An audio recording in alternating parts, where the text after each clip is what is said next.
Good morning everyone.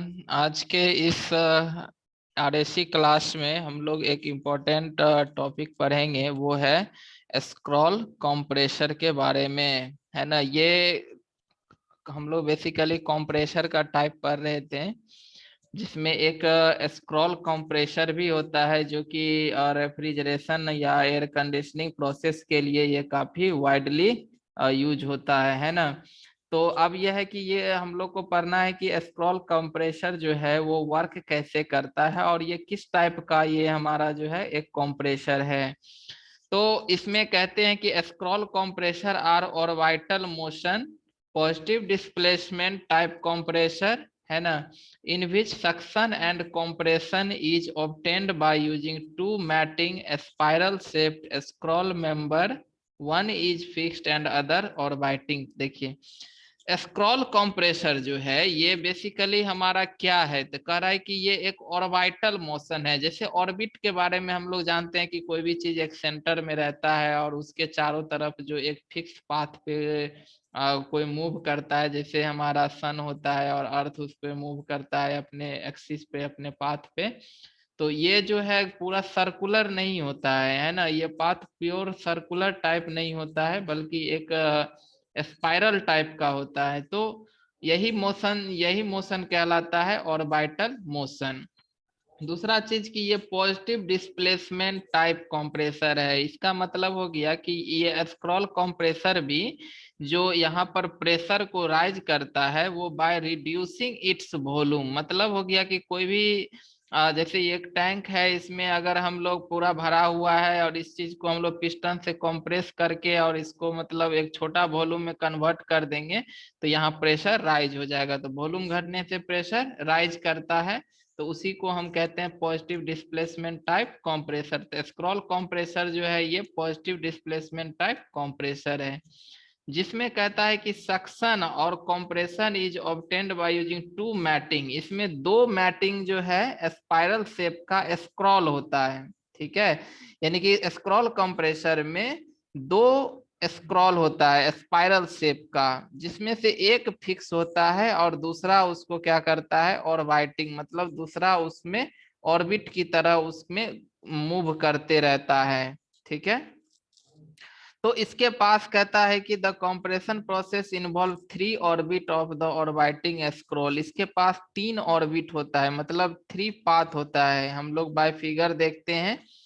First orbit में जो है स्क्रॉल क्या करता है कि पहले वो दो पॉकेट में वो सक्शन गैस को फिल करता है, और फिर उसका जो सेकेंड ऑर्बिट होता है उसमें वो एक इंटरमीडिएट प्रेशर तक उसको कंप्रेस करता है, और फिर जो इसका फाइनल ऑर्बिट होता है, ये फाइनल ऑर्बिट, उसमें वो एज ए डिस्चार्ज प्रेशर तक उसको ये कंप्रेस करता है, और तब जाकर के वो डिस्चार्ज पोर्ट खुलती है और एक हमें हाई प्रेशर पर जो एयर है ये डिलीवर होता है, ठीक है।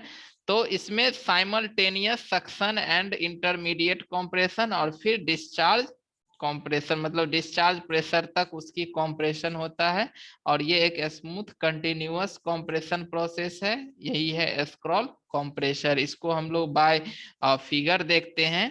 तो ये जो फिगर हमको यहाँ पर स्क्रीन पे दिख रहा है, ये यही है हमारा क्या स्क्रॉल कंप्रेसर, ठीक है।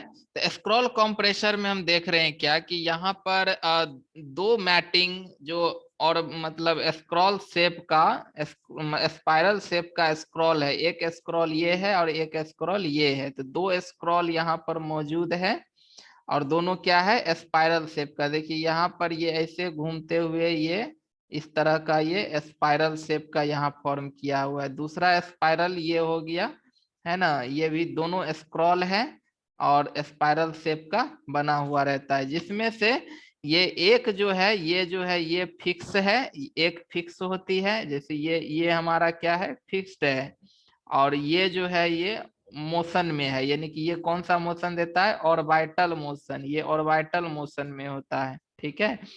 तो यहाँ पर स्क्रॉल कंप्रेसर में जैसे कि ये इनिशियल पहला जो प्रोसेस होता है ये है सक्शन का। तो सक्शन में क्या है कि जैसे ये हमारा फिक्स है और ये ग्रीन वाला जो है वो ऑर्बिटल में है, ये मूव कर रहा है। हम लोग एज्यूम करें तो देखिए इनिशियली क्या हो गया कि जैसे ये जो ग्रीन स्पाइरल है, ये स्क्रॉल ये एक यहाँ पर जो सेकेंड ऑर्बिट के साथ ये मतलब अटैच में है, तो यहाँ पर ये गैप जो खाली है, इस गैप में क्या होती है कि जो एयर आकर के भर जाता है। एक एक पॉकेट यहाँ हो गया और दूसरा पॉकेट जो है एक इसका यहाँ पे है ना। यानी दो पॉकेट में ये क्या करता है, सक्शन करता है, क्योंकि अगर यहाँ कुछ नहीं है तो ये क्या करेगा, जो रेफ्रिजरेंट वाला जो गैस है, चूंकि ये बार बार घूमते रहता है, तो जैसे ही ये स्पेस खाली होगा तो जो वेपर रेफ्रिजरेंट है, जो इवेपोरेटर से निकला हुआ है, वो वेपर रेफ्रिजरेंट जो है इस सेक्शन में आके इन करेगा, इसमें भी और इस पॉकेट में भी। फिर क्या होगा कि ये ग्रीन वाला जो स्क्रॉल है ये मूव करेगा, तो ये मूव करेगा, मान लीजिए कि ये वाला जो पार्ट है, ये जब यहाँ पर ये इस तरह से अगर घूम रहा है, तो ये ग्रीन वाला पार्ट जब यहाँ पे आ जाएगा, जैसे कि हम नीचे के फिगर में देख रहे हैं कॉम्प्रेशन में कि ग्रीन वाला जो है यहाँ आ गया, तो अब ये एयर जो है कॉम्प्रेस होके क्या हो गया, सॉरी एयर बोल रहे हैं कि यहाँ रेफ्रिजरेंट है, तो रेफ्रिजरेंट यहाँ पे अभी यहाँ पर यहाँ सेक्शन था, यहाँ से यहाँ तक ये पूरा फील था। अब जब ये ग्रीन स्क्रॉल जो है यहाँ पर इसके एंड पॉइंट पर अब ये अटैच करने वाला है, तो ये रेफ्रिजरेंट वेपर जो है आगे की ओर क्या करता है, प्रोसीड करता है ना। हम देख रहे हैं कि यहाँ पर जो है ये गैप जो है यहाँ पर आगे की ओर बढ़ते जा रहा है, ठीक है, और इधर पीछे बैक जो है ये ब्लॉक होते जा रहा है। ये ग्रीन वाला स्क्रॉल जैसे जैसे और आगे जाएगा ये इसमें अटैच कर जाएगा, तो अटैच कर जाएगा तो ये जो वेपर रेफ्रिजरेंट है वो यहाँ से ऐसे बैक यहाँ से नहीं निकल पाएगा, तो ये आगे की ओर ये क्या करेगा, मूव करते जाएगा, है ना। ये जो फिक्स स्क्रॉल है उसके पॉकेट से वो आगे की ओर मूव करते जाएगा, और ये ग्रीन वाला स्क्रॉल है वो आगे बैक से इसको कंप्रेस करते हुए लाता है। तो यहाँ पर दो पॉकेट एयर को फिल किया, सॉरी वेपर रेफ्रिजरेंट को यहाँ पर फिल किया, और ये दोनों पॉकेट जो है वो आगे की ओर आकर के एक सिंगल में पॉकेट में आके कन्वर्ट हो रहा है, ठीक है। और जैसे जैसे यहाँ पर ये सेंटर की ओर जा रहा है, इसकी जो वॉल्यूम है वो रिड्यूस हो रहा है, क्योंकि पहले ये यहाँ से इतना गैप में था, ठीक है।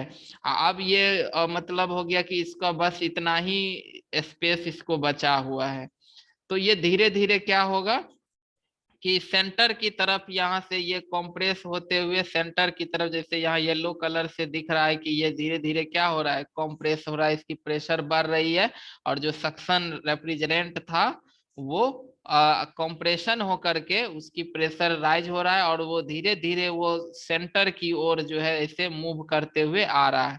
और जब ये पूरा दोनों पॉकेट का एयर जो है से यहाँ पर एक छोटा सा सेंटर के एरिया में आकर के ये क्या होता है, यहाँ पर कलेक्ट हो गया, तो इतना वॉल्यूम का एयर बस इस छोटा सा वॉल्यूम में आके ये क्या कर दिया, कन्वर्ट कर दिया। तो स्वाभाविक है कि इसकी जो प्रेशर है वो क्या कर जाएगा, प्रेशर जो है वो राइज कर जाएगा, है ना। और वो जब इसका डिस्चार्ज प्रेशर के बराबर हो गया तो फिर ये यहाँ से वाल्व खुलती है, और हाई प्रेशर पर ये एयर जो है वो एयर नहीं, रेफ्रिजरेंट जो है वो ये स्क्रॉल कंप्रेसर से ये आउट होता है ना। तो इस तरह से स्क्रॉल कंप्रेसर जो है वो दो ऑर्बिटल स्क्रॉल दो स्क्रॉल के ऑर्बिटल मोशन से, जिसमें एक तो फिक्स होता है, दूसरा ऑर्बिटल मोशन में होता है, और वो आउटर से एयर को सक करता है आउटर पॉकेट से, और वो उसको सेंटर की तरफ ला करके कंप्रेस कर देता है। तो इस तरह से स्क्रॉल कंप्रेसर काम करता है। तो आई थिंक कि ये क्लियर हो गया होगा।